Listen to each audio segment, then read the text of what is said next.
It started with the ladder. Not just any ladder. My ladder. The one I'd left propped up against the side of my garage after cleaning the panels that powered my house. I'd only gone inside for a coffee. 10 minutes, maybe less. When I stepped back out, the ladder was gone, and there was a hollow, quiet feeling to the air, the kind that makes your stomach twist before your brain even catches up. Across the street, I saw it, the top of a head bobbing above my roofline, blonde hair and that stiff, shellacked helmet of a style you could set your watch by. Karen. If this neighborhood had an official troublemaker, it was her. President of the HOA for 7 straight years. Unopposed, of course, because no one else wanted the curse. She had a talent for inserting herself into everyone's lives under the guise of community improvement. And she loved power. Not just the metaphorical kind, but apparently the electrical kind, too. I crossed the street, my coffee sloshing in my mug. "What are you doing on my roof, Karen?" She didn't look embarrassed, didn't even look surprised. Just kept fiddling with the junction box under one of my solar panels. "You weren't at the last HOA meeting," she said, as if that explained everything.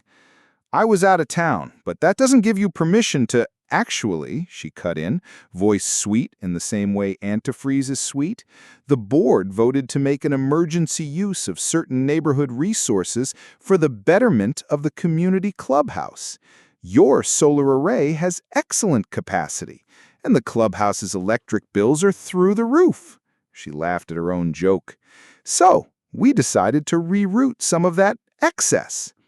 "Excess?" My voice cracked, because I could already see the thick black conduit she'd run from my panels toward the alley where it disappeared underground. This wasn't some plug-in extension cord job. She had work done. "You tapped into my system." Karen clucked her tongue. "It's for the gala next weekend. The mayor's coming. We need good lighting, air conditioning, and the catering refrigerators running at full tilt. You're helping the community." "I didn't agree to this." "You didn't need to," she said, with that smile she used whenever she thought she'd won. "We voted. It's temporary. After the event, we'll give it back." She climbed down the ladder as if she'd just finished pruning roses, patted my arm like I was a pet who had just been told to stay, and tottered off in her designer wedges. My ladder stayed in her hands. At night, my electricity flickered. Then my fridge clicked off. My house battery monitor glowed a sickly amber, 20% charge. She'd siphoned so much power into the clubhouse that my own system was running dry. I went to the HOA office the next morning, but it was closed for event preparations. I left voicemails. I sent emails. No response. The only reply I got was a bright red violation notice on my mailbox. Yard maintenance out of compliance. My grass was 2 inches higher than their standard. The thing about solar power is, I know every watt that comes and goes. I built that setup myself. 8 400-watt panels, battery bank, inverter, the works. The sun hit my roof, and my roof gave me life.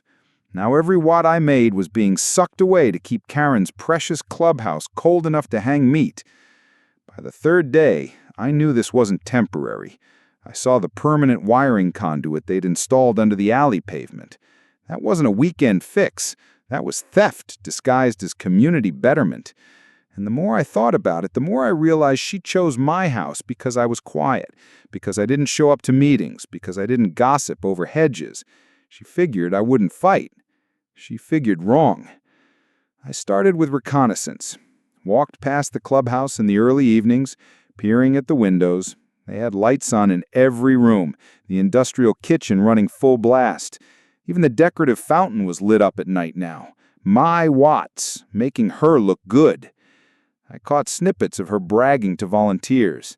"Our energy costs are practically nothing now," she told a caterer. "It's all about knowing how to reallocate resources." She never said my name, but I knew. The flyers for the gala went out midweek. Gold embossed letters. "A night for our future." Tickets, $250 a plate. Silent auction. Live band. Special keynote from Mayor Douglas. Proceeds to beautification projects. which was Karen speak for whatever she wanted. And that's when the idea started to form.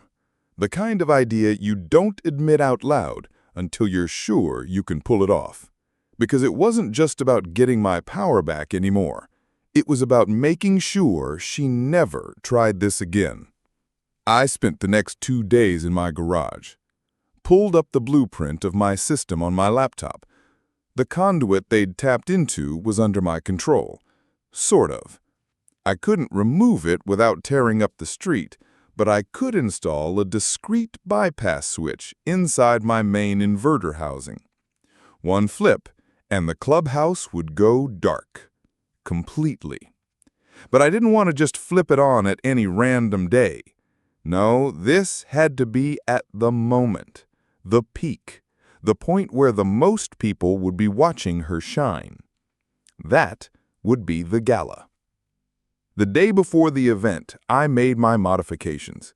It took 3 hours, mostly because I was careful. One mistake could fry my inverter, and then I'd be in the dark too. When I was done, I tested it briefly. The clubhouse lights across the street went out for exactly 40 seconds before I flipped it back on. Just enough to prove I had them on a leash. The next evening, I dressed for the part. Dark jeans, clean jacket, ball cap low. Not attending, of course. I wasn't wasting $250 to eat dry chicken on my own stolen dime. But I would be there, in the shadows outside the clubhouse, when the moment came. Through the big glass doors, I saw Karen in a glittering silver gown, floating from table to table, basking in praise. The mayor sat at the head table, drinking something from a crystal glass. The place glowed, not just with lights, but with the smug satisfaction of people who thought they'd outsmarted the system. Karen took the stage to introduce the mayor. Her voice purred through the sound system. Tonight, we celebrate our beautiful community and the bright future we're building together. I flipped the switch. It was like the world inhaled and forgot to exhale. The lights vanished. The air conditioning cut out. The fountain in front stopped mid-cascade.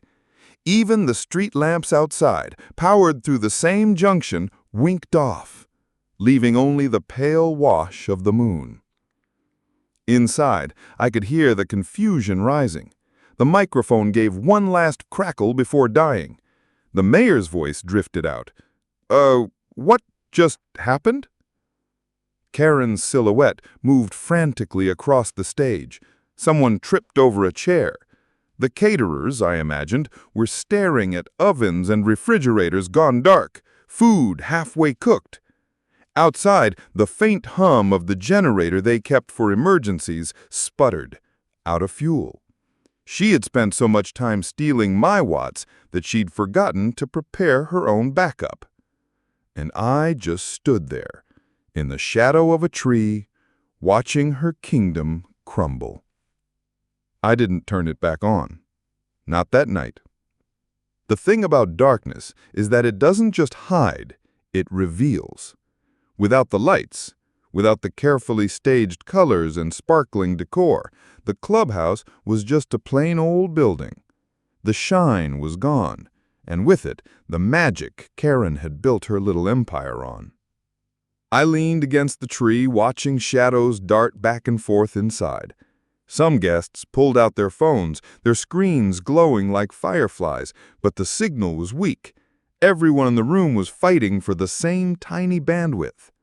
The band had stopped mid-song, their instruments useless without amplification. The mayor, who had been halfway through standing up, now sat awkwardly in the dark, like a man waiting for a train that wasn't coming. Karen's voice cut through the chaos. She was trying to keep it calm, but panic leaked in around the edges.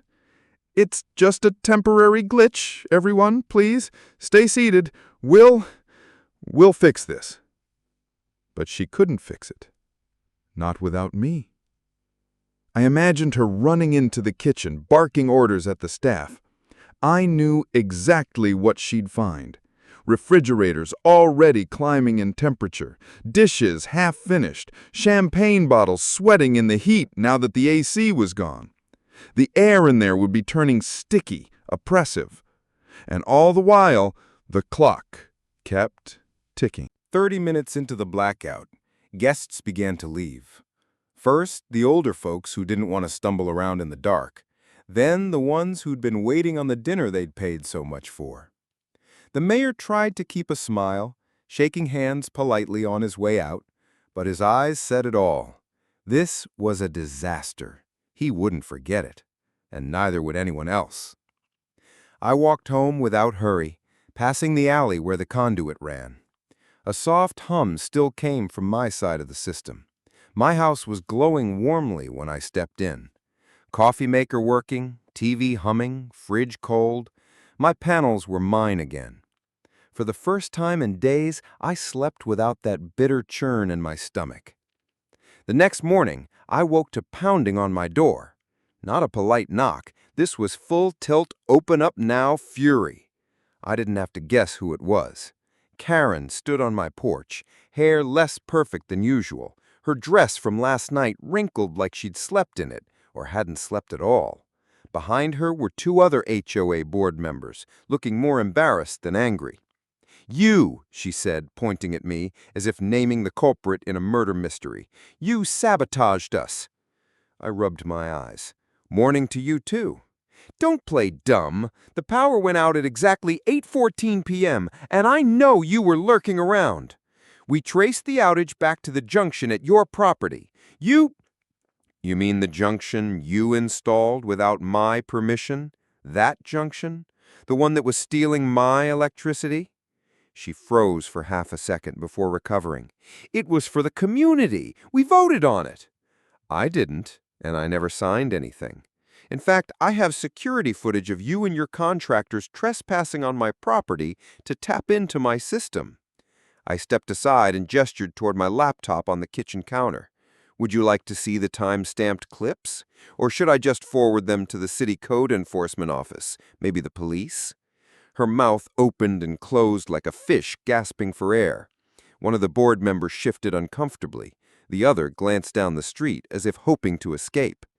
"You have no idea what kind of embarrassment you caused," she hissed finally. "Oh, I think I do. The mayor left early, right? People walking out? Food spoiled? I imagine the silent auction didn't do so well in the dark." Her cheeks went pink. "You ruined months of planning." I shrugged. "Consider it payback for stealing months of my energy." There was a beat of silence before she tried one last tactic. "The HOA will fine you for this. We'll take legal action." "Good luck with that," I said, closing the door. "And make sure you check the bylaws before you waste any more of the community's money." I locked it and stood there listening to her sputtering outside before her heels clacked down the porch steps. The sound of defeat, I thought. It was satisfying. The fallout was better than I had imagined. By Monday, word had spread through the neighborhood, not about me specifically, I hadn't bragged, but about the blackout. People were furious. Some had bought tickets expecting a classy evening and left feeling cheated. Others had donated items for the auction, only to learn the event raised almost nothing. A few whispered that maybe it was karma for the HOA's pushy tactics lately. I started overhearing things at the corner cafe. "She spent how much on that event? And all from our fees?" Another voice. "You know she's been dipping into everyone's resources, right? My neighbor says they took his extra garden water for the clubhouse lawn." Within a week, there was a petition circulating. Not mine. I didn't need my fingerprints on this, but it spread like wildfire. Vote to remove the current HOA president. People signed without hesitation. By the end of the month, Karen was out. She tried to frame it as stepping down for personal reasons, but everyone knew the truth. Her reputation was cooked. And me? I replaced the panel wiring, this time with tamper-proof covers and an alarmed junction box. No one was touching my system again. Some neighbors started stopping me in the street, offering thanks in careful, knowing tones. They didn't ask what I'd done, but their eyes said they suspected. I never confirmed anything, just smiled. Because here's the thing. Karen thought she could take what she wanted, hide it under a ribbon of community service, and get away with it. What she didn't understand was that power, real power, doesn't come from titles or votes. It comes from knowing exactly where the switch is and when to flip it.